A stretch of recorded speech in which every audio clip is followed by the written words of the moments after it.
নমস্কার। আজকে যে বিষয়টা নিয়ে আলোচনা করব সেটা হলো আত্মা বনাম অহংকার। তুমি আসলে কার কণ্ঠে কথা বলছো? তুমি একবার ভেবে দেখো যে যখন তুমি কথা বলো বা যখন ধরো কোনো সিদ্ধান্ত নাও বা যখন রেগে যাও বা যখন কষ্ট পেয়ে চুপ করে থাকো, ঠিক সেই মুহূর্তে তুমি মানে কে? কার কণ্ঠে তুমি প্রতিক্রিয়া জানাও? আত্মার নাকি অহংকারের? আমরা প্রতিদিন অসংখ্য শব্দ উচ্চারণ করি। আমি ঠিক, আমি ভুল, আমার উচিত, ও আমাকে আঘাত দিয়েছে। এই সব বাক্যের ভিতর একটা অদৃশ্য আমি লুকিয়ে থাকে। কিন্তু সেই আমি আসলে কে? আত্মা নাকি সেই অহং যে প্রতিনিয়ত বলে আমাকে কেউ ছুঁয়ে দেখবে না?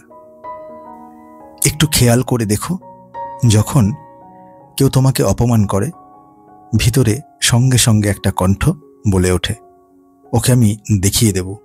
ওই যে কণ্ঠটা, ওটা আত্মা নয়, ওটা হলো অহংকারের কণ্ঠ। আবার অন্য একটা কণ্ঠ কিন্তু বলে ওঠে, সে খুব নিঃশব্দ, খুব শান্ত, যে বলে চুপ থাক, এও চলে যাবে। ওই কণ্ঠটাই আত্মার। কিন্তু সমস্যা হলো, আমরা এই দুই কণ্ঠের মধ্যে পার্থক্যটা বুঝি না। আমরা ভাবি দুটোই আমি।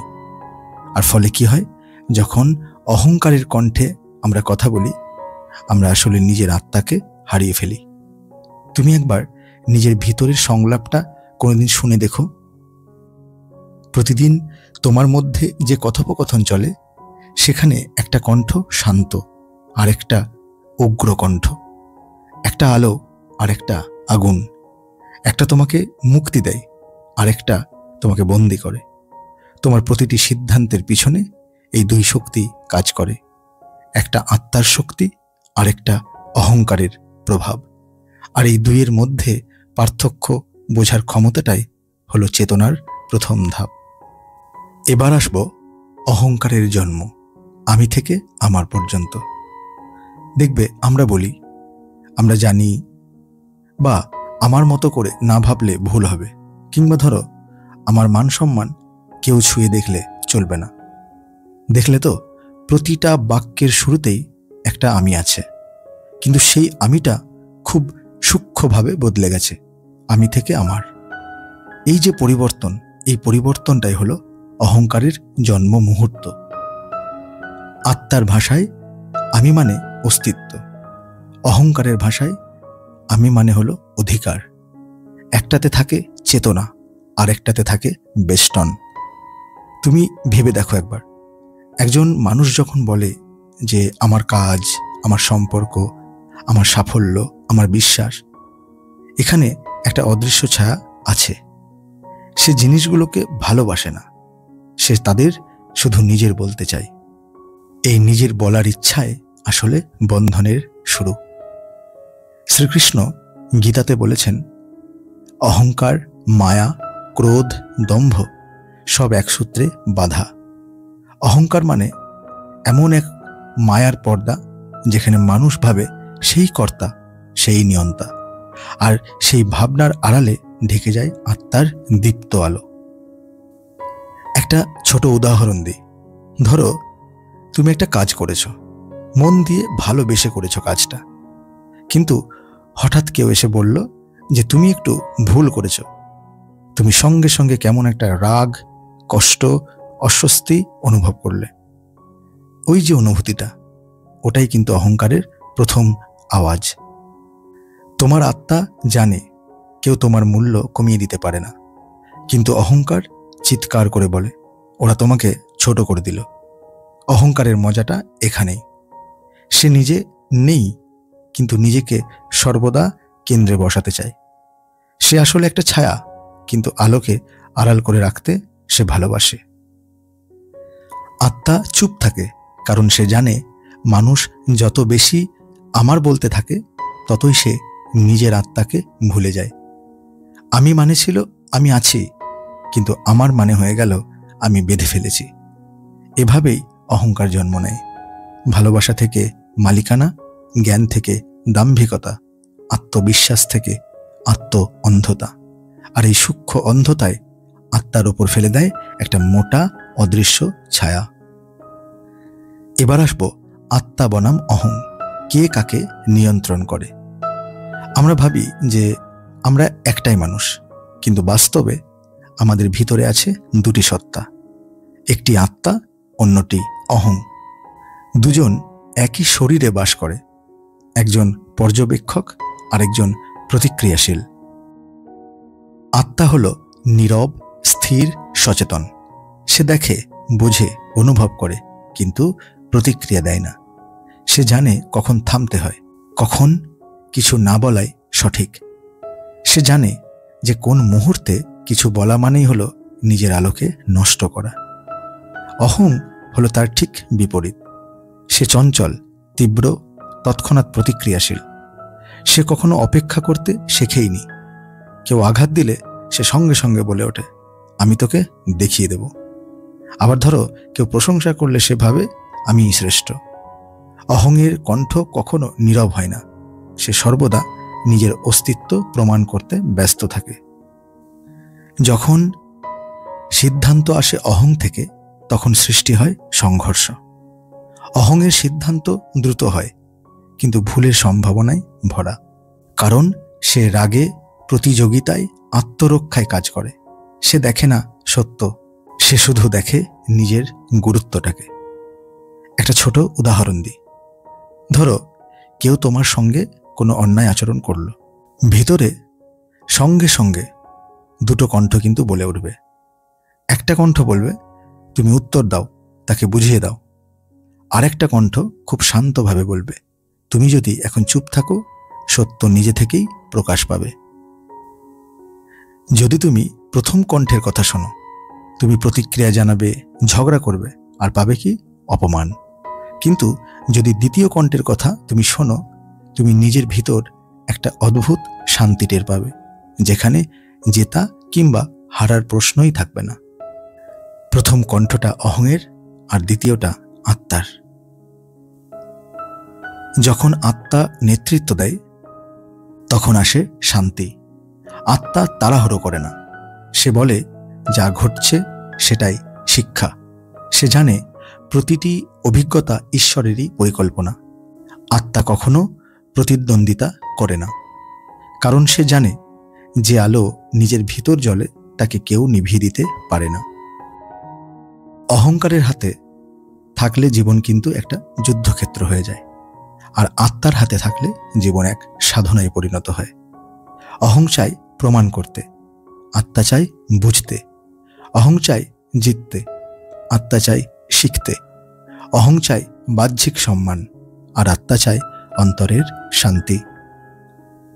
তুমি একবার নিজেকে জিজ্ঞেস করে দেখো, যখন ধরো তুমি সিদ্ধান্ত নাও, বা যখন তুমি প্রতিক্রিয়া দাও, যখন তুমি কারোর সঙ্গে আচরণ করো, ঠিক সেই মুহূর্তে তোমার কণ্ঠটা আসলে কার? আত্মার না অহংয়ের? কারণ যেদিন তুমি বুঝবে যে আজ আমি অহংয়ের হাতে নেই, আত্মার নেতৃত্বে আছি, সেদিন থেকেই তোমার জীবনে শুরু হবে মুক্তির প্রথম ভোর। এবারে আসব অহংকারের ছদ্মবেশ, ধর্ম, সম্পর্ক, ন্যায়, প্রেমের আড়ালে অহং। অহংকারকে আমরা চিনতে পারি না।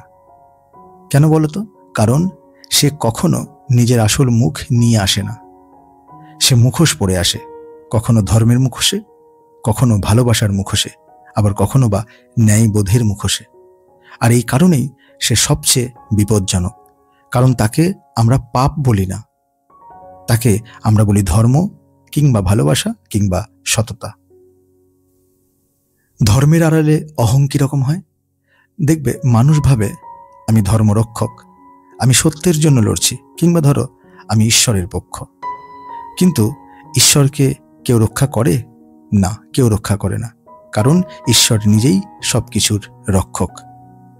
যে মুহূর্তে মানুষ ভাবে আমি ঈশ্বরের পক্ষ, সেই মুহূর্তেই অহংকার চুপি চুপি ঢুকে পড়ে আর বলে, আমি সঠিক, অন্যরা ভুল। এই আমি সঠিক বোধটাই ধর্মের সবচেয়ে সূক্ষ্ম অহং। কারণ ধর্ম কখনো বিভেদ সৃষ্টি করে না। ধর্ম মানে ঐক্য, আর অহংকার মানে বিভাজন। সম্পর্কের আড়ালে অহং কেমন হয়? আমরা ধরো কাউকে ভালোবাসি, কিন্তু প্রায়ই ভালোবাসার ভিতরেও থাকে একটা অধিকার, দাবি, একটা অভিমান। আমরা ভাবি যে আমি তো ওকে ভালোবাসি, তাই ও আমার মতো চলবে। আর এই আমার মতো ভাবনাটা আসলে ভালোবাসার কিন্তু নয়, এটা হলো সেই অহংয়ের মালিকানা। ভালোবাসা তো মুক্তি দেয়, অহং বাঁধে। ভালোবাসা বলে তুমি যেমন আছো ঠিক আছো, আর অহং কিন্তু বলে তুমি যেমন আছো তা হলেও আমার মতো হও। আর এই সূক্ষ্ম জায়গাতেই আত্মা চুপ করে যায়, কারণ আত্মা কাউকে দখল করে না, সে শুধু অনুভব করে। ন্যায় ও নীতির আড়ালে অহং কেমন হয়? দেখবে যে কেউ ভাবে আমি ন্যায়ের পথে আছি, তাই আমি ভুল করতে পারি না। কিন্তু অহংকারের একটা বড় চালাকি কিন্তু এখানে আছে। সে ন্যায়কে নিজের ঢাল বানিয়ে অন্যকে আঘাত করে। সে ভাবে যে আমি ঠিক, তাই কাউকে আঘাত করলেও কোনো সমস্যা নেই। কিন্তু সত্যিকারের ন্যায় কখনো রাগে জন্মায় না, ন্যায় জন্মায় সবসময় করুণায়। অহং বলে আমি বিচারক, কিন্তু আত্মা কি বলে? আত্মা বলে আমি সাক্ষী। এই দুইয়ের পার্থক্য না বুঝলে মানুষ অন্যকে ধ্বংস করতে গিয়ে প্রথমে সে নিজেকেই হারিয়ে ফেলে। তুমি জানো অহংকারের সবচেয়ে সূক্ষ্ম রূপ কি? মানে অহংকারের সবচেয়ে বিপজ্জনক মুখোশ কোনটা? দেখবে যখন মানুষ ভাবে যে আমি ভালো। এই ভাবনাটা শুনতে বেশ পবিত্র লাগে, কিন্তু এতে একটা অদ্ভুত শ্রেষ্ঠত্বের ছায়া আছে। যখন কেউ ভাবে যে আমি তো ভালো মানুষ, তখন সে অজান্তেই অন্যদের খারাপ মানুষ বলেই ধরে নেয়। আত্মা বলে না যে আমি ভালো, আত্মা বলে আমি চেষ্টা করছি ভালো হতে। অহং চাই স্বীকৃতি, আত্মা চায় পরিশুদ্ধি। অহংকারের আসল ছদ্মবেশ তাহলে কোথায়? অহংকার সবসময় নিজের পোশাক বদলায়। আজ সে প্রেম, কাল সে ন্যায়, পরশু সে ধর্ম। কিন্তু প্রতিটি মুখোশের নিচে থাকে একটাই আকাঙ্ক্ষা, যে আমাকে দেখো, আমাকেই শোনো, আর আমাকেই মানো। আর যতক্ষণ এই আকাঙ্ক্ষা বেঁচে থাকে ততক্ষণ আত্মা পর্দার আড়ালে কিন্তু বন্দী হয়ে যায়। তাই মনে রেখো যে অহংকার সবসময় উচ্চস্বরে কথা বলে, আর আত্মা সবসময় নীরবে ফিসফিস করে বলে। যদি তুমি মনোযোগ দিয়ে শোনো, তুমি বুঝবে যে কণ্ঠটা শান্ত, যে কণ্ঠটা বলার চেয়ে বোঝায় বেশি, যে কণ্ঠটা জেতার চেয়ে ক্ষমা করতে শেখায় বেশি, সেই কণ্ঠটাই তোমার আত্মা। এবার আসবো আত্মার কণ্ঠ, নীরবতার স্বর।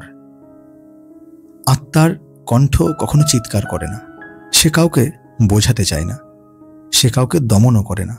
সে কেবল থাকে, এক নরম আলো, এক নিঃশব্দ স্পন্দন হয়ে। দেখবে আমরা সারাদিন এত শব্দের মধ্যে ঘেরা থাকি, বাইরের মানুষের শব্দ, ফোনের শব্দ, চিন্তার শব্দ। আমরা এতটাই শব্দে অভ্যস্ত যে নীরবতাকে ভুলে গেছি। কিন্তু আত্মা কথা বলে শুধু সেই জায়গায় যেখানে শব্দ থেমে যায়। একটা মুহূর্তের জন্য চোখ বন্ধ করে ভাবো, যখন চারপাশটা নিস্তব্ধ, রাত্রি গভীর, বাতাস থেমে গেছে, ভিতরে কোনো চিন্তা নেই, ঠিক তখনই হঠাৎ একটা অনুভব জাগে, আমি আছি। আর এই অনুভবটাই আত্মার ভাষা। শ্রীকৃষ্ণ গীতাতে বলেছেন যে আত্মা নিস্পৃহ, সে গুণ, দোষ, শব্দ, পরিস্থিতি কোনো কিছুর দ্বারা প্রভাবিত হয় না। সে শুধু সাক্ষী, সে বিচারক নয়, সে শুধু দেখে, সব ঘটতে দেয় কিন্তু জড়ায় না।